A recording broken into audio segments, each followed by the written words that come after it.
We are here to talk a little bit about smoking and COVID-19.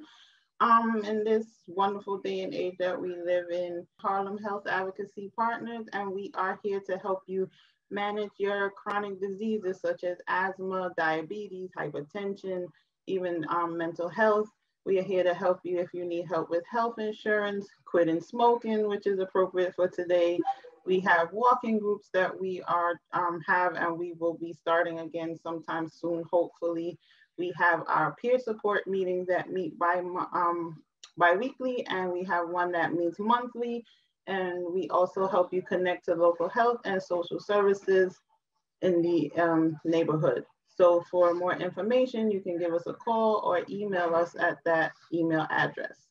And we have expanded our developments. We are now amongst the following: King, Clinton, Taft, Johnson, Wagner, Washington, East River, Lehman, Jefferson houses, East 111th, Corsi houses, White houses, Metro, North, and Carver. So we do cover just about all of East Harlem, Central Harlem. What is smoking? So smoking is the act of inhaling and exhaling the fumes of a burning substance. People smoke them in different ways, right? So they have cigarettes, and which is also known as combustible tobacco. We have hookah, we have e-cigarettes, and we have marijuana. And here is some of the cigarettes, also known as cigar, cigs, ciggies, loosies, smokes, stokes. I'm sure there's some other name that you guys know them as and can come up with. Then you have the cigarillos, also known as blunts. You have the little cigars, also known as blunt small cigars, when you clean them out and you fill them with cannabis. And you also have cigars, large cigars, stogies, blunts, hollowed out and filled with cannabis as well. So what's in cigarette smoke? We just wanted to make sure you are well aware of what's in cigarettes and cigarette smoke. So you have formaldehyde, which is embalming fluid, the fluid that they use to deal with dead bodies, battery acid, rat poison, the fumes, carbon monoxide, nicotine. You have ammonia, found in most household cleaners, methane, which is a gas, and you have hexamine, which is found in barbecue lighter fluid. Smoking impacts nearly every organ on the body. The brain is a stroke. It can cause blindness, cataracts. It can cause teeth loss, tooth decay. It can cause you to lose your larynx or your speaking box. You've seen the commercials where they hold the machine to their throat because they've been smoking, and now this is how they have to communicate. Of course, you know, it causes heart disease, heart attacks, things like that. It can also cause pneumonia. It affects the liver. It can cause diabetes. And the list definitely goes on and on. For men, there's issues with erectile dysfunction. It can cause all kinds of cancers, etc. So we also wanted to just share a little slide and how smoking relates to NYCHA residents. A lot of our clients live in NYCHA. So 16.4% of NYCHA residents smoke, which is higher than overall smoking rate in NYC, which is 11.9. And NYCHA residents have a higher rate of tobacco-related diseases than other non-NYCHA residents.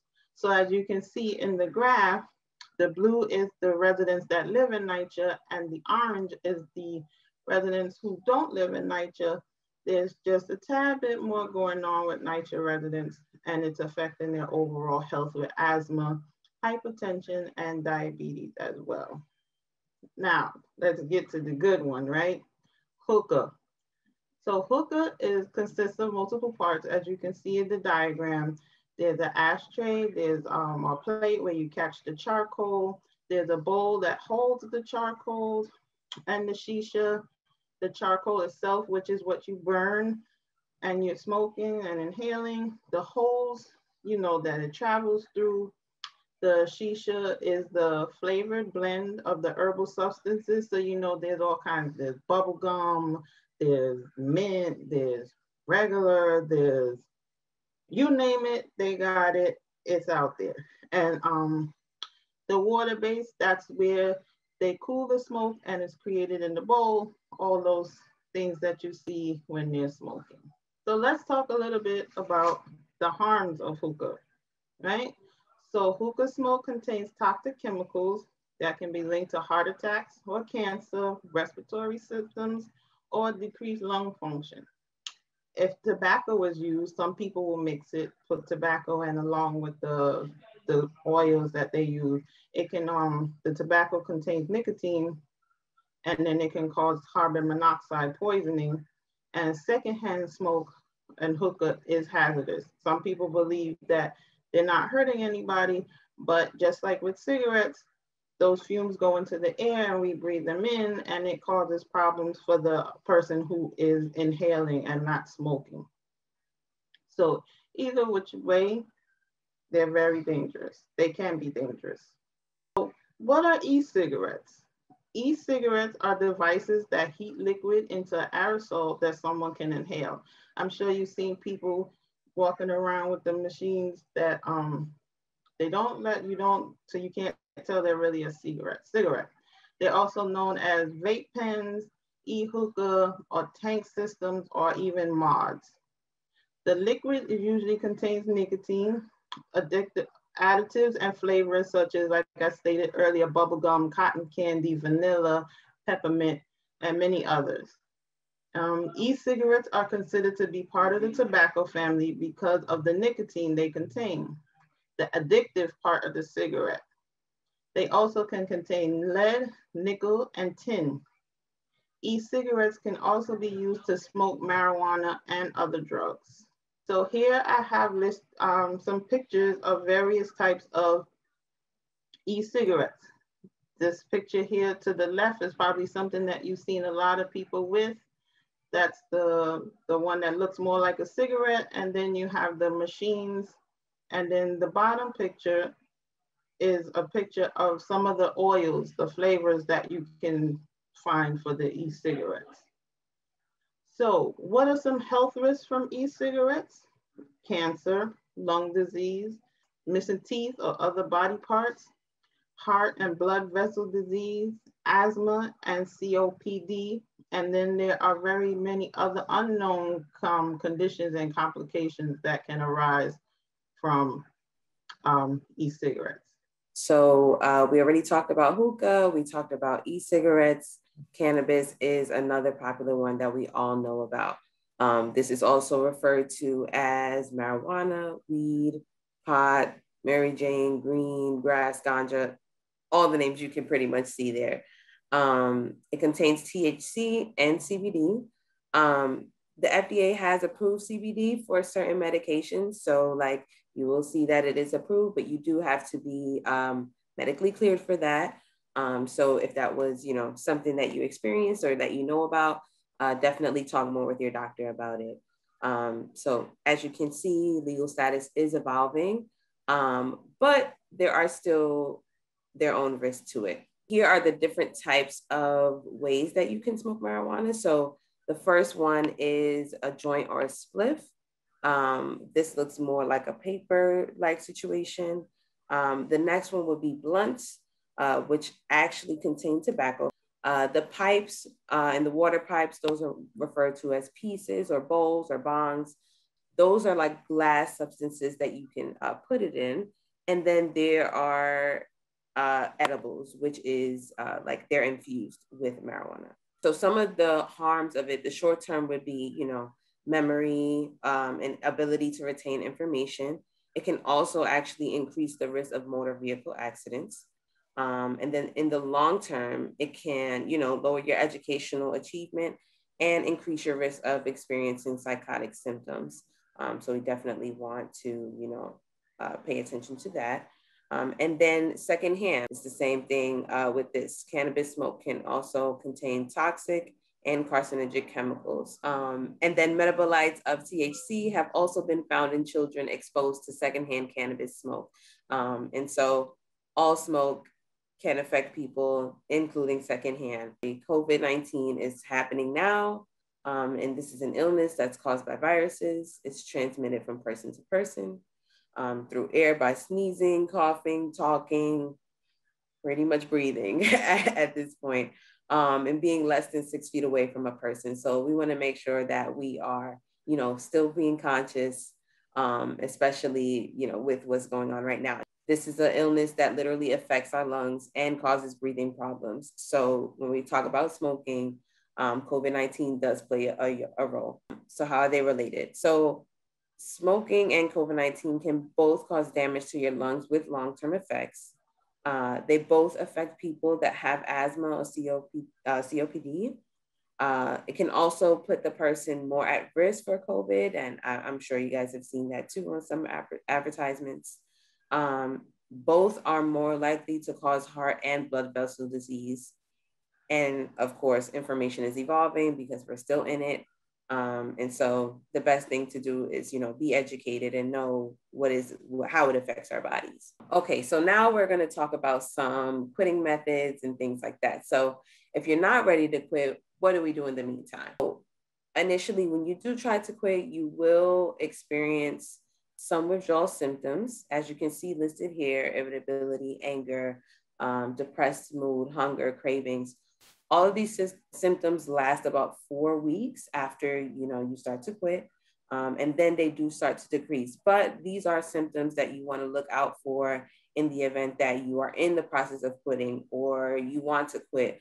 You want to be aware that these are some of the things that you might experience.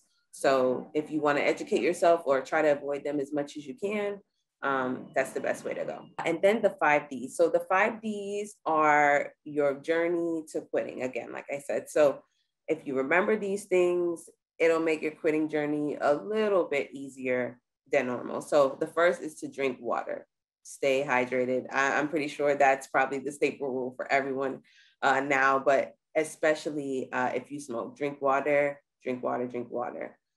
Delay. So, if you're smoking like 5 or 6 cigarettes a day, maybe delay it. So you're smoking maybe 3 or maybe 2. Wait a little longer for your next one so that it helps you alleviate. It's going to be hard cold turkey if you're trying to do it that way. So that's definitely not recommended. So, try to alleviate as much as you can until you get down to 0. The third point would be do something different. So find something that you like to do. Think of the hobbies, think of things that you enjoy, spend time with other people, spend time with your loved ones, just to, distract yourself, and maybe you won't think about having it. So that's another way. And then deep breaths keeps your body calm, keeps your brain calm. Highly recommended, even if you're not a smoker, take deep breaths. And then the last one, but not least, would be to distract. If you distract yourself with something, an activity, a hobby, something that you learn, cooking, anything, it'll delay your time. You're like, oh man, I didn't have a cigarette today. And you'd be surprised how many hours you waited without having it. And so definitely consider these 5 Ds. There are also medications that you can take to help you quit. So this is usually called NRT, which is the nicotine replacement therapy. So this can be the gum, the patch. We have throat lozenges, kind of like mint. They look like mints. So all of those are like forms of NRT. But then there's also prescription medication, which are the 2 underneath that, which is the Zybin and the Chantix. So you can always ask your doctor. You can actually ask us about it as well. But that is something that you would need a prescription for. So if you wanted to quit and you needed medication for it, these are your best options.